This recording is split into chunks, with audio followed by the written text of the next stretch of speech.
Bismillahirrahmanirrahim. Assalamualaikum warahmatullahi wabarakatuh.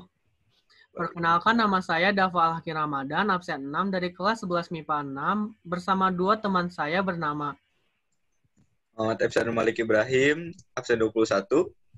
Dan Aldri Surya Bakti, absen 2. Di sini kita akan mempresentasikan tentang materi gelombang bunyi. Pertama-tama, apa itu gelombang bunyi? Gelombang bunyi merupakan gelombang mekanik yang digolongkan sebagai gelombang longitudinal yang searah dengan arah getaran. Bunyi disebabkan oleh adanya benda yang bergetar. Gelombang bunyi tidak dapat merambat di ruang hampa karena kecepatan perambatan gelombang bunyi di dalam zat padat lebih cepat dibandingkan di dalam zat atau di dalam gas atau udara. Di sini gelombang bunyi dibagi tiga ya, yaitu yang pertama ada infrasonik. Bunyi ini memiliki frekuensi kurang dari 20 Hz. Bunyi ini dapat didengar oleh hewan, yaitu jangkrik, laba-laba, gajah, dan lain-lain. Yang kedua ada audiosonik, yaitu bunyi yang memiliki frekuensi 20 kurang 20.000 Hz. Bunyi ini dapat didengar oleh manusia. Yang ketiga ada ultrasonik. Bunyi ini memiliki frekuensi lebih besar dari 20 Hz. Bunyi ini dapat didengar oleh hewan kelelawar dan lumba-lumba. Lalu ada medium rambatan. Yang pertama itu ada zat padat. Ada 3. Mediumnya itu ada zat padat, zat cair, dan zat gas. Zat padat bergantung pada modulus yang atau E dan kerapatan atau massa jenis zat pada padat tersebut. Itu yang rumusnya itu V sama dengan modulus yang dibagi rho di akar. Terus ya ada zat cair, V sama dengan akar B dibagi rho. Terus yang zat cair itu bergantung pada modulus bulk atau B dan kerapatan jenis dari zat tersebut. Terus yang ketiga itu ada zat gas yang tidak bergantung oleh tekanan gas di udara. Kecepatan bunyi tergantung suhu dan jenis-jenis partikel yang menyusun udara tersebut. Yaitu rumusnya itu V sama dengan akar Y atau konstan Laplace, R konstanta gas umum kali T suhu dibagi M atau massa. Nah, kalau zat padat ini kan tergantung pada modulus Young. Modulus Young itu merupakan ukuran kekakuan suatu bahan zat padat. Nah, nilai modulus Young itu berbeda-beda. Bisa kita lihat dari gambar ini. Aluminium itu modulus Young-nya 7 kali 10 pangkat 10. Baja modulus Young-nya 20 kali 10 pangkat 10. Besi 21 kali 10 pangkat 10. Karet 0,05 kali 10 pangkat 10 dan seterusnya. Di sini juga ada zat cair. Zat cair itu bergantung pada modulus Planck, merupakan kecenderungan suatu benda untuk berubah bentuk ke segala arah ketika diberi sesuatu tegangan ke arah segala arah. Di sini juga ada tabelnya ya, bisa dilihat modulus Young dan modulus Serre dan modulus Planck. Next. Nilai-nilainya bisa kita lihat ya. Lalu ada zat gas. Zat gas itu konstan Laplace atau notasi Y adalah perbandingan antara kapasitas kalor pada tekanan tetap dengan kapasitas kalor pada volume tetap. Konstanta Laplace dapat dipakai untuk gas monoatomik atau diatomik. Konstanta Laplace untuk gas monoatomik adalah rumusnya itu Y sama dengan C atau kapasitas kalor gas dibagi dengan kapasitas kalor volume tetap. Nah, sedangkan kalau itu gas yang diatomik dibagi jadi 3 keadaan, yaitu suhu rendah, suhu sedang, dan suhu tinggi. Nilainya juga ada di tabel tersebut. Oke, selanjutnya ini kita bisa mereview ulang tentang materi gelombang pada bab sebelumnya. Yang pertama ada sifat refleksi atau pemantulan. Yang kedua ada sifat refraksi atau pembiasan. Yang ketiga ada difraksi atau pelenturan. Dan yang keempat ada interferensi atau perbarduan. Yang kelima ada efek Doppler. Efek Doppler ini merupakan perubahan frekuensi atau panjang gelombang yang diterima pengamat karena adanya gerak relatif di antara keduanya. Dan yang keenam, ada sifat pelayangan gelombang. Pelayangan gelombang ini bisa kita sebut interferensi dua bunyi beramplitudo sama, namun berbeda frekuensi sedikit.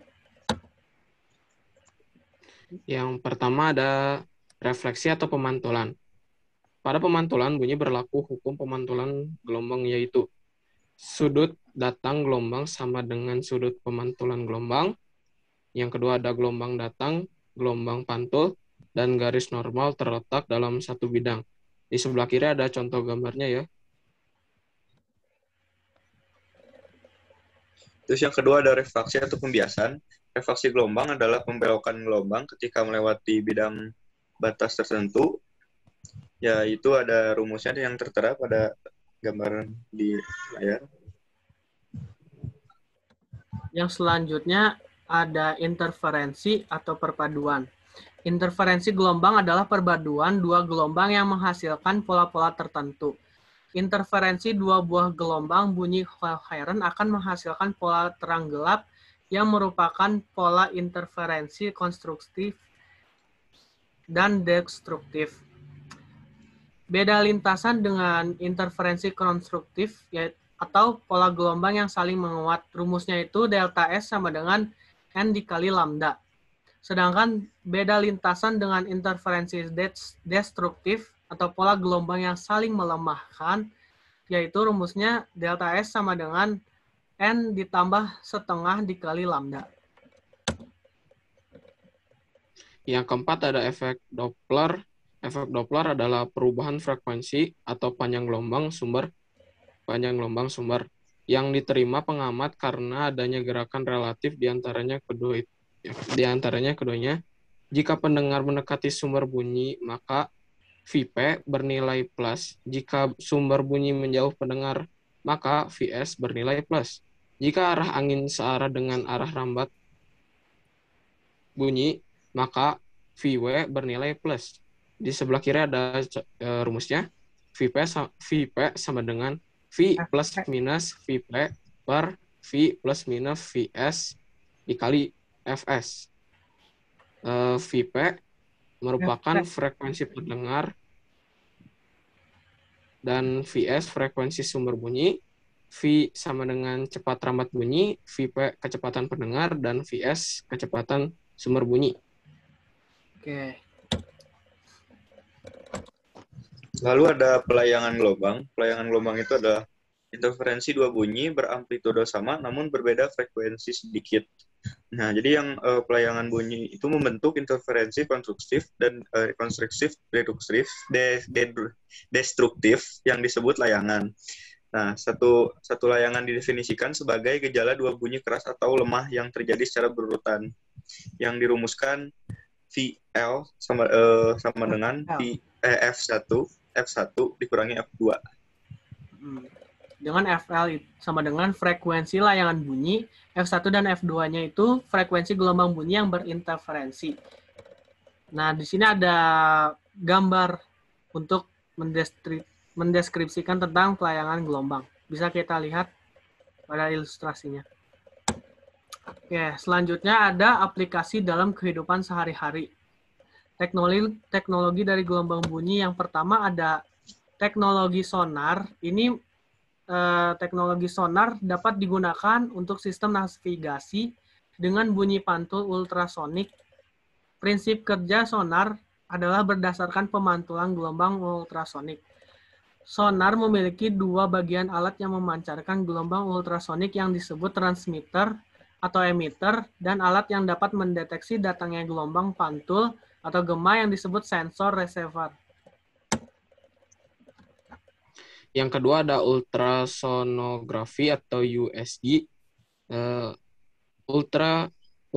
Ultrasonografi adalah teknologi yang digunakan untuk mencitrakan bagian dalam tubuh manusia. USG juga digunakan untuk melihat perkembangan janin dalam kandungan. USG juga memiliki 3 bagian utama, yaitu ada transducer, monitor, dan mesin. USG memiliki prinsip kerja yaitu dari ultrasonografi yang menggunakan konsep pemantulan bunyi yaitu transducer ditempelkan pada organ yang diingin dilihat citra pada bagian dalam. Lalu ada ekokardiogram. Ekokardiogram adalah teknologi yang dapat digunakan untuk mengukur kecepatan aliran darah. Kecepatan aliran darah diukur menggunakan efek Doppler. Bunyi ultrasonik diarah menuju pembuluh nadi dan pergerakan bunyi tersebut mengikuti kecepatan aliran darah. Yang selanjutnya ada contoh soal tentang materi gelombang bunyi. Contoh soalnya yaitu pada suatu batang baja sepanjang 1 meter merambat gelombang bunyi. Gelombang tersebut membutuhkan waktu 0,0002 second untuk mencapai ujung batang dari batang lainnya. Jika modulus elastisitas dari batang tersebut sebesar 20 kali 10 pangkat 10 PA, berapakah massa jenis baja tersebut? Oke, pertama-tama kita cari dulu cepat rampat bunyi padatan. Rumusnya itu V sama dengan akar E per rho. Nah, sebelumnya kita cari dulu V-nya. Pakai rumus S per T. S-nya itu 1 per 0,0002. Hasilnya 5.000 meter per second. Lalu kita masukkan rumus V sama dengan akar E per rho. V-nya 5.000 sama dengan akar E-nya tuh 20 kali 10 pangkat 10 per rho. Lalu kita pindah ruaskan. Rho sama dengan 20 kali 10 pangkat 10 per P per rho. Rho sama dengan 20 kali 10 pangkat 10 per 5.000 kuadrat. Lalu sama dengan rho sama dengan 20 kali 10 pangkat 10 per 25 kali 10 pangkat 6. Lalu hasilnya rho sama dengan 8.000 kg per meter kubik. Oke, sekian dari kelompok kami. Mohon maaf apabila ada kesalahan. Wassalamualaikum warahmatullahi wabarakatuh.